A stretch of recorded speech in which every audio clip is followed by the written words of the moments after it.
Welcome to Hair Hero, the podcast where we dive deep into the minds of the best in the business to uncover what makes them tick and sometimes what makes them twitch. I'm your host, Ryan Whedon, founder of Masters of Balayage and creator of Masters Academy. Join me each week for impactful conversations with industry leaders, icons, influencers, and trendsetters. Get ready to be inspired, learn from the pros, and maybe even have a laugh or two. Because let's face it, if we can't have fun talking about hair, we're doing it wrong. Let's get started.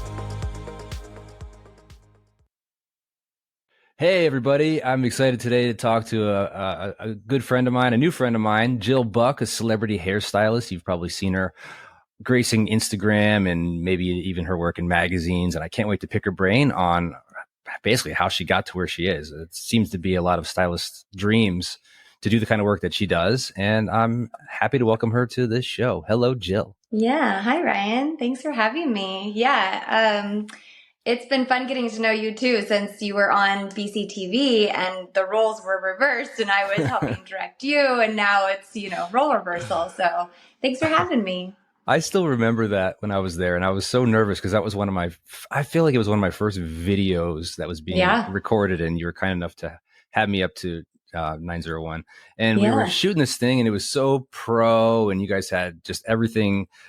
You had this whole, I guess, waiting area, prep area, the green room, I guess you would say, is so many snacks and beverages. And I felt like a celebrity being there. That's right. I don't know if you remember this or saw this, but one thing I think a lot of people don't realize is when you're shooting a video is the amount of time it takes sometimes to reposition, the heat of the lights and the lamps. And I was being a little aggressive with my highlighting. I was using I think I was Schwarzkopf at the time, Blonde Me. And we all know that how strong that can be. Lifts fast. Yeah, it lifts really fast. And I think I probably used 30 volume in the back. And after about 30 minutes of foiling, 30 minutes longer than I probably should have been foiling with that particular level of developer, it started to like swell and drip. And I was just freaking out. I'm like, can we stop the camera for a second? I think we got to take some of these out. The hair turned out perfect and beautiful. Glad we took it out. But that was one of those crazy hair stories.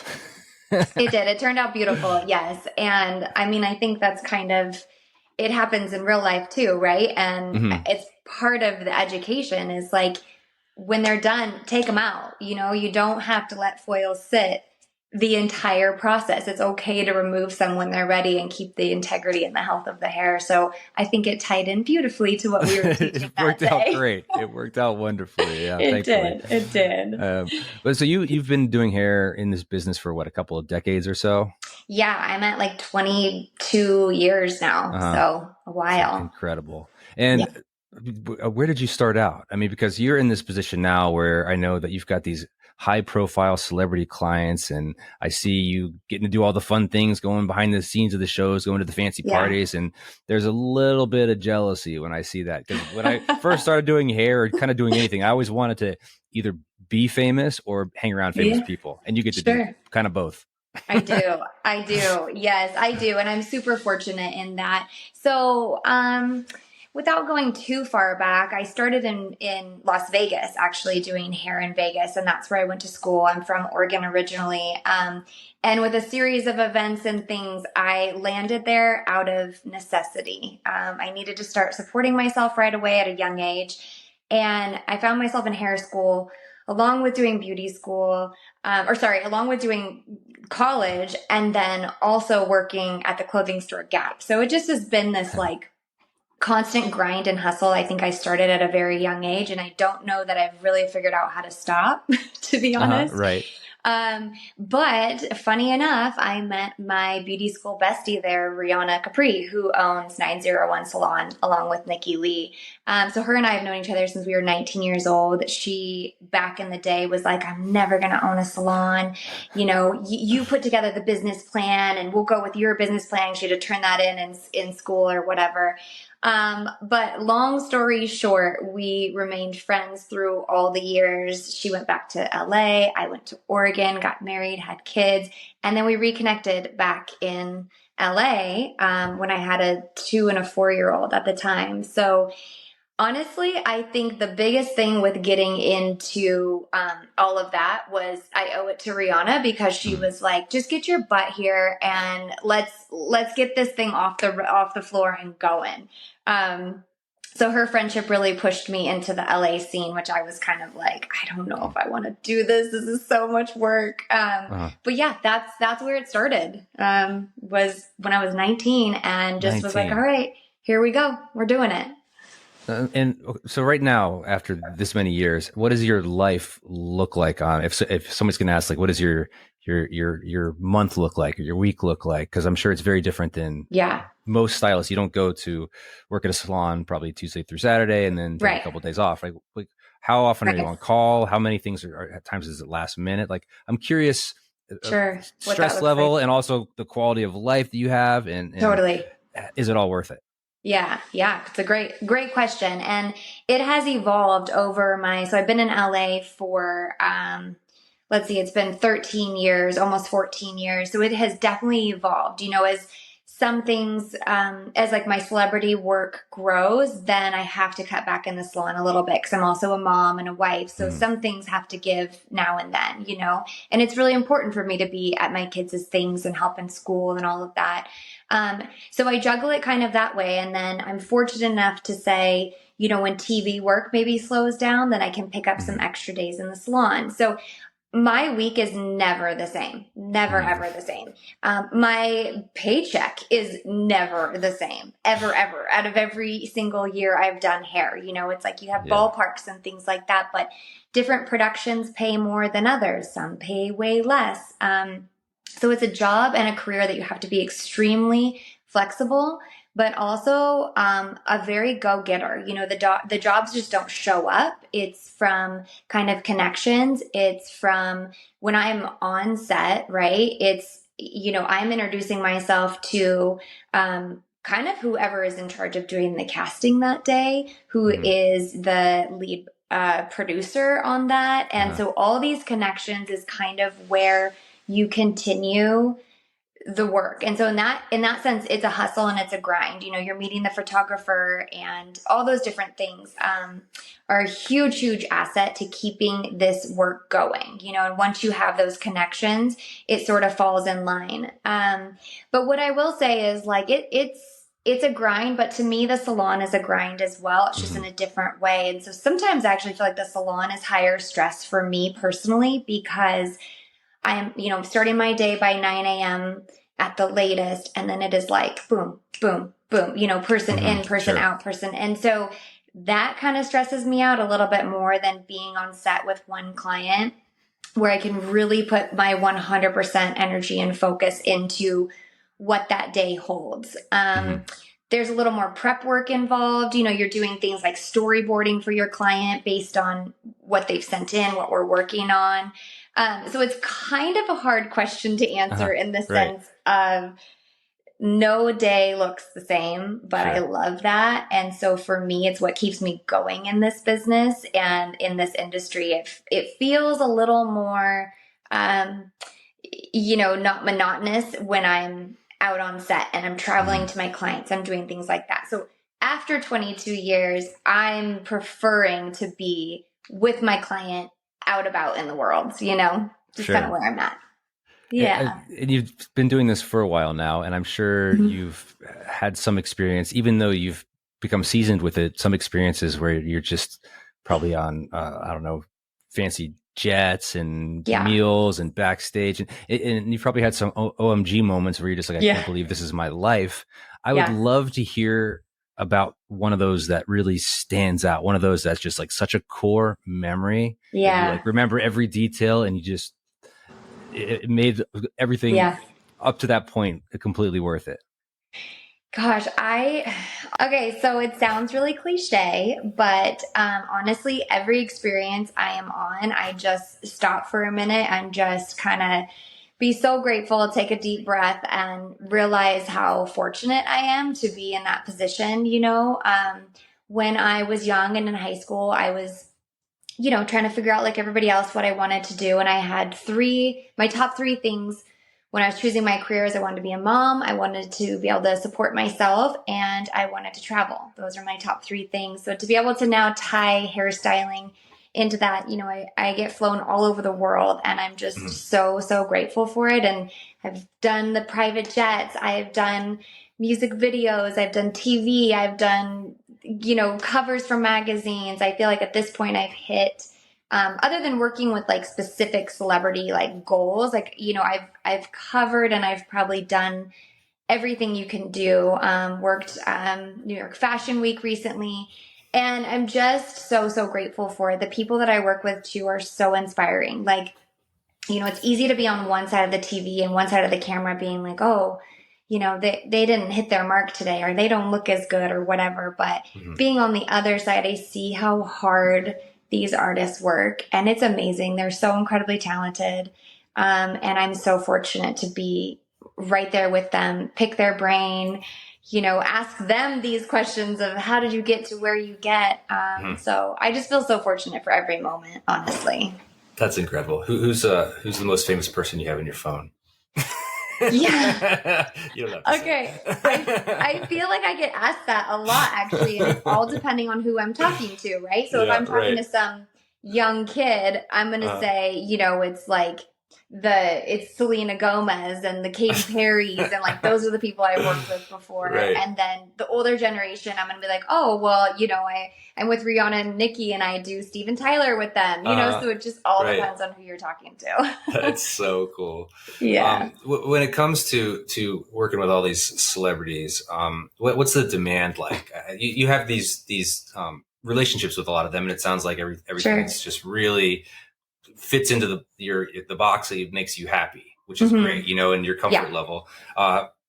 How much notice do they give you? And because they get jobs probably sometimes pretty quickly, and how quickly do you have to react to take a job? Very quickly. And I always tell anyone, any assistant who's ever working with me, if you want to get into this business, you have to be a yes person.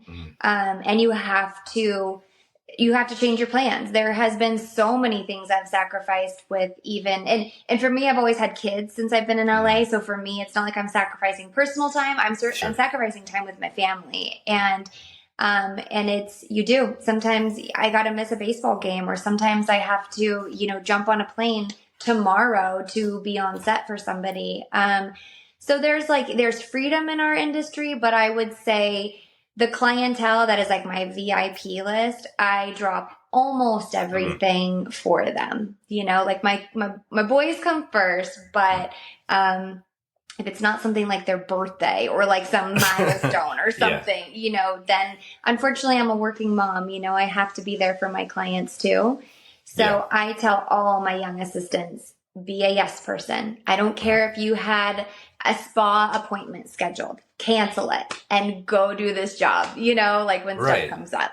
Yeah. Well, it's kind of like what you would maybe take that position at the beginning of your career, just in the salon anyway. It's like you almost have to say yes to everything. You're too young in the industry to have many boundaries, because you need those opportunities to really start to establish yourself. And I'm sure there's going to be plenty of people that are waiting for you to say no to something so that they can take that position.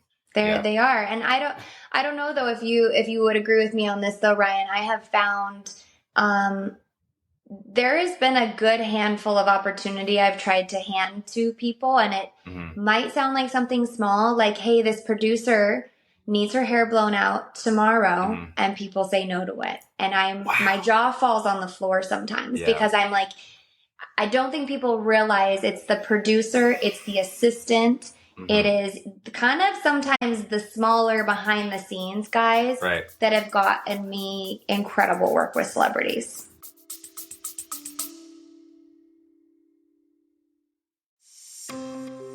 Balayage. You know, it doesn't matter how you pronounce it. Your clients just want to know that you're good at it because they're paying a lot of money for your service. Sure, you can take a class here and there, search on YouTube, learn a hack here and there on Instagram, but it's never going to be enough, because to excel at balayage, you need structured learning with experts that have been where you are and can show you how to reach your goals. Hi, I'm Ryan Whedon, founder of Masters of Balayage and one of the first balayage experts to bring modern balayage to millions. And right now, Masters Academy Academy, the #1 online trainer for balayage artists, is now offering lifetime memberships. That's right, no more monthly payments, no more overdrafts, just a one-time payment, and you can get over 100 hours of balayage and blonding tutorials on demand to watch and rewatch on your time. Our new Masters Academy lifetime membership also includes our 3 world-famous certification programs: the Balayage Masters Program, the Blonde Masters Program, and the Extensions Masters Program. Not only do you get to own all 3 of these now,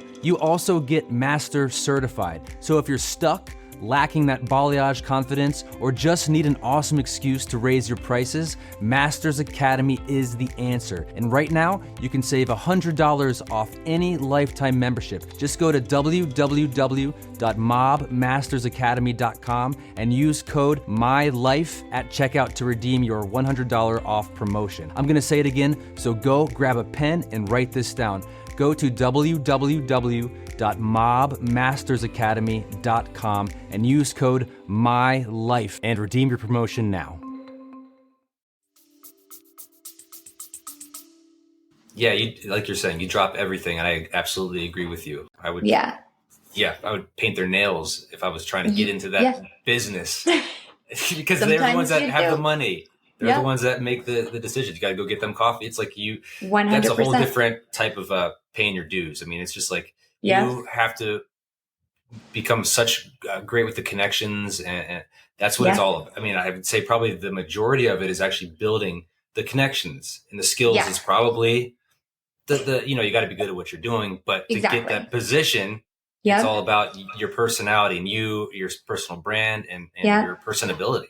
Yep. Yeah. It's like you need the connection for the opportunity, but then it is 100% relies on you to walk through that door and make it happen. And talking about like painting nails, for example, I have nail polish in my hair kit, because if you show up and your client's like, shoot, I didn't get my nails done. Guess what?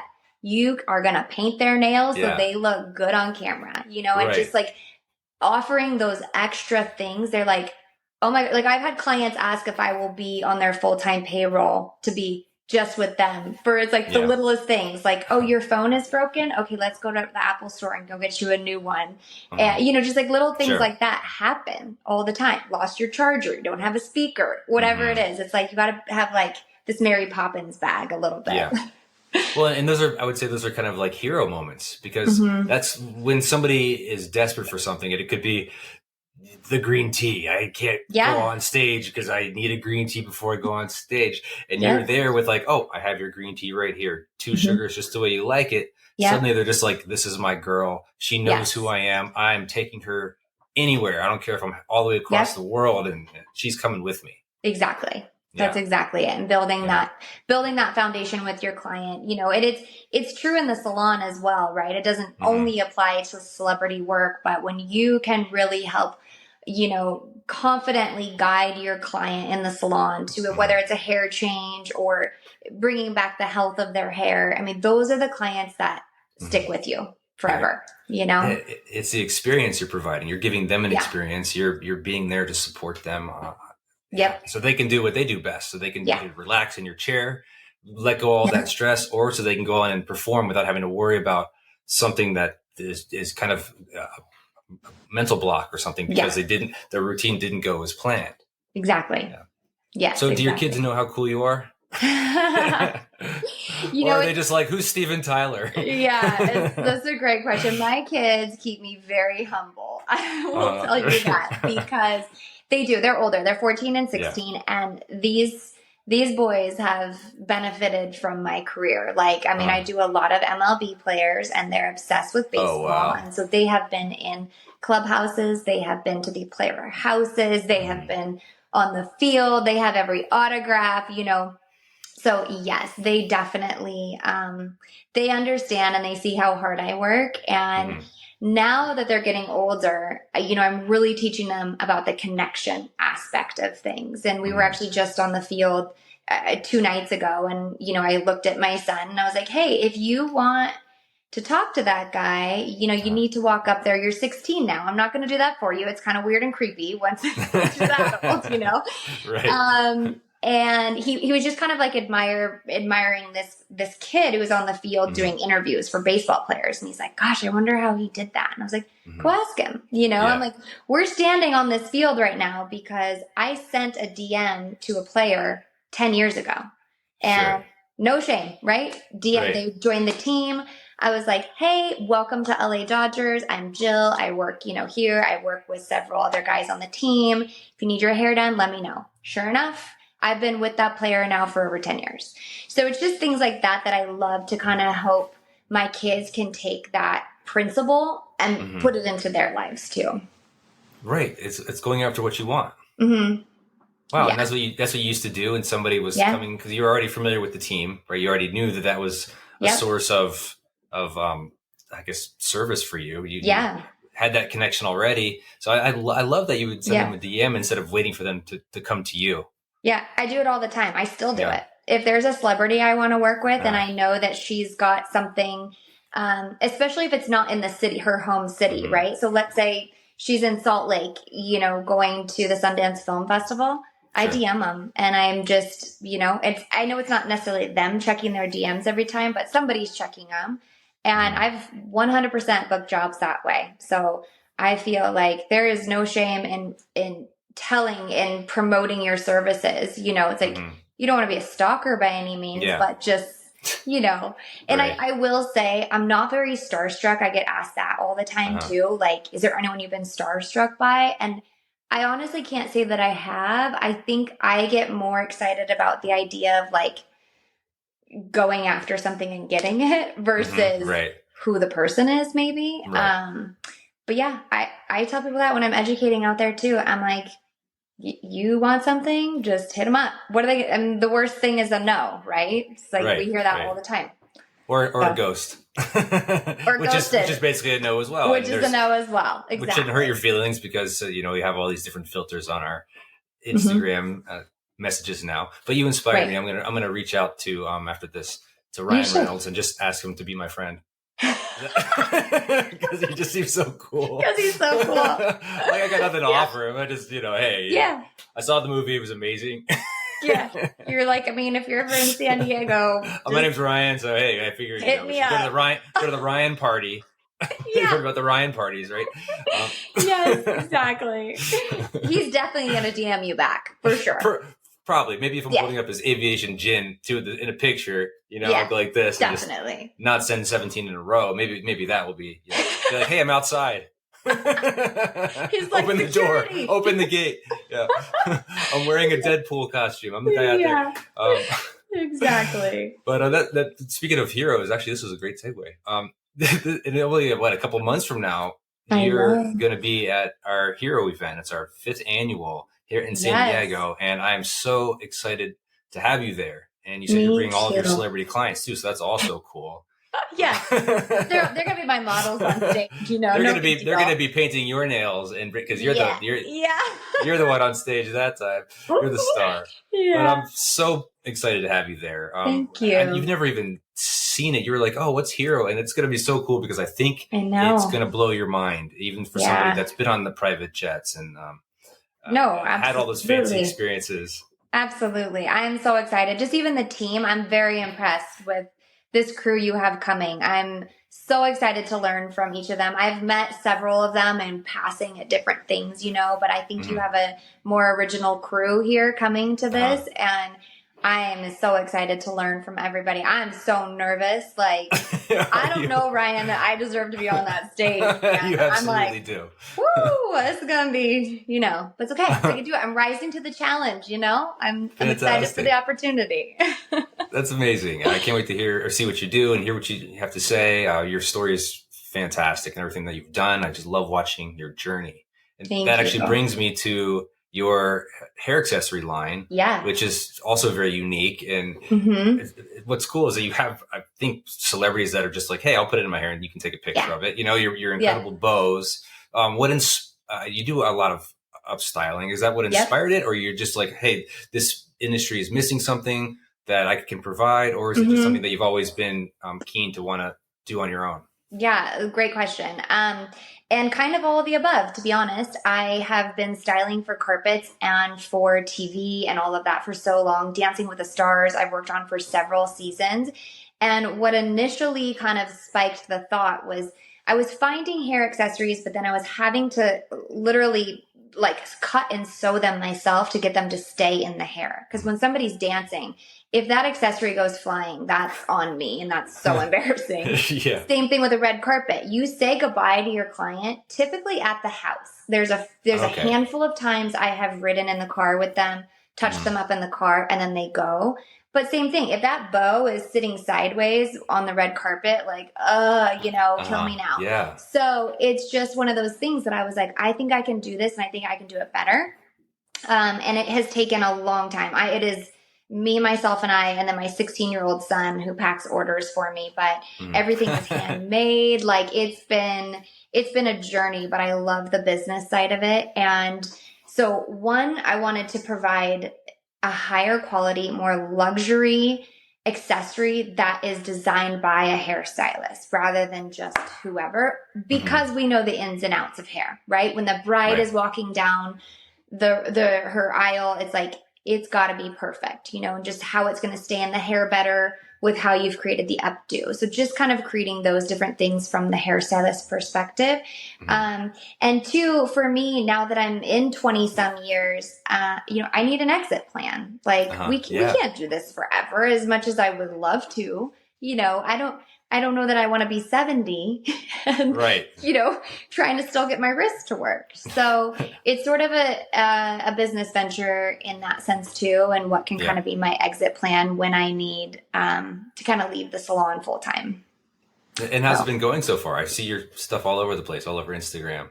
Yeah. What has the process been like? Is this the first venture that you've done on your own as far as like a physical product? Yeah, it is. First thing I've ever created, other than I've done a collaboration with a company called Night. Yeah. This was in 2019, I believe I did the collaboration with them for just a year. We just made a small amount of bows. And that's kind of how I got my foot in the door with like learning it. And I was like, I think I can do this. I was shocked by my Instagram community support. When I launched that first one, and then now after launching the second one, I'm like, oh my gosh, these people are real. Like, it just feels, sometimes Instagram just feels like, I don't know, I'm just putting things out there. Nobody's going to see it because the algorithm is awful. And it still feels like that. But there's been times when I do something personal and like near and dear to me, I'm like, there's real people. Like, and I just felt so supported.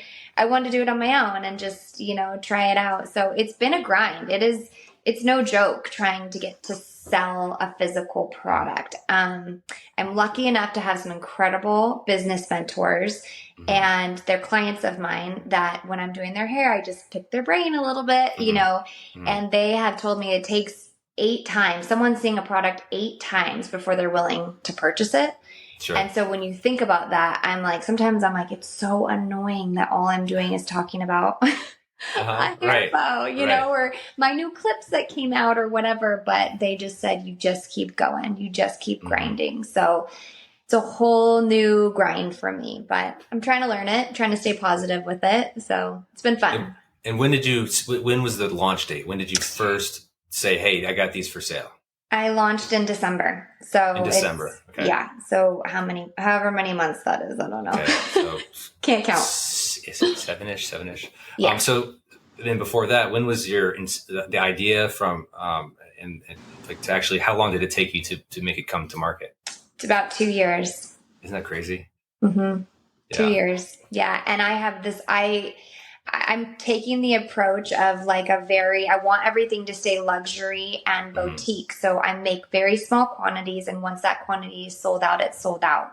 So it's not even like I have one pattern and I can just re-crank those out. Sure. I'm redesigning every single product. And so I'm starting low and slow, Right. Exactly. And trying not to create waste, to be honest. Like this can go all different ways, but fast fashion has gotten out of control. And for me personally, I can't put fast fashion on a magazine cover. It just doesn't, it would never get approved. And so I'm like, I need to provide something where stylists can afford to keep these in their kit. Sure.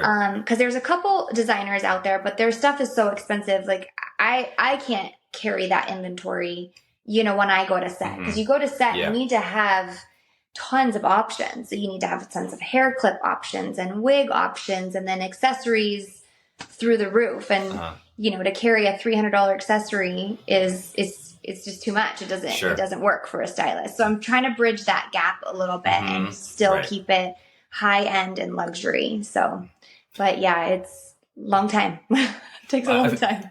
I totally get everything you're saying, but I feel like a moron for a minute. What does fast fashion mean? Fast fashion is it's the things that are kind of made for 10 cents. You see it a lot on TikTok. So, like a Claire's. Yeah, like a Claire's, it's all over the TikTok shop. Yeah. And it's Amazon. Okay. Gotcha. And the reason I don't like to touch on it is some people are very, very against it because, there can be horrible situations happening in factories, and sure, right. It's not the case for everything. So I don't ever say don't, to each their own with that. Sure. And I understand then not everybody's pockets can afford. Well, there are good moralistic companies, and there are ones that will take advantage of people to get a cheap product. Exactly. Yeah. So I am just making sure that for me, I know exactly who is making my bow. I FaceTime with him. I know exactly how much everything is, where it's coming from, and even the time that they've worked, because they'll submit hours, and it's I want to make sure I'm doing good when I'm creating. I'm creating a job by creating the hair accessory company. Absolutely. And I've also kind of noticed that in a lot of your posts and the way you communicate and your message, where you travel around a lot. You put yourself out there as almost like a humanitarian. You love people, all kinds of people. Yes. How was that like a learned thing? Did your parents teach you to just be this amazing, kind, giving person? Where does that come from? Yeah, that's a great question. I have definitely, my mom has always been a big giver, always willing to help kind of whoever. And so I would imagine that's probably, I just innately kind of grew up seeing her do that. But I just know at a very young age, I thought I wanted to just leave the country and go work for Peace Corps or something like that, be a doctor. It's just, I get so much joy out of helping people. And I actually get a little uncomfortable when it's reversed. When I get help, I'm a little ooh, I feel bad about it.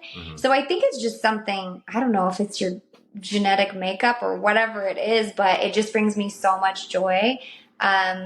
To help in any way that I can. And I think that's why I've loved being a hairstylist as well. Cause I'm a very type A person. I'm very much have my to-do list. I can't sketch or paint, or I am not that type of a hairstylist, but I can execute, I can see something, I can execute it. I can communicate with that person and learn what makes them feel beautiful. And I think that's my approach to doing hair.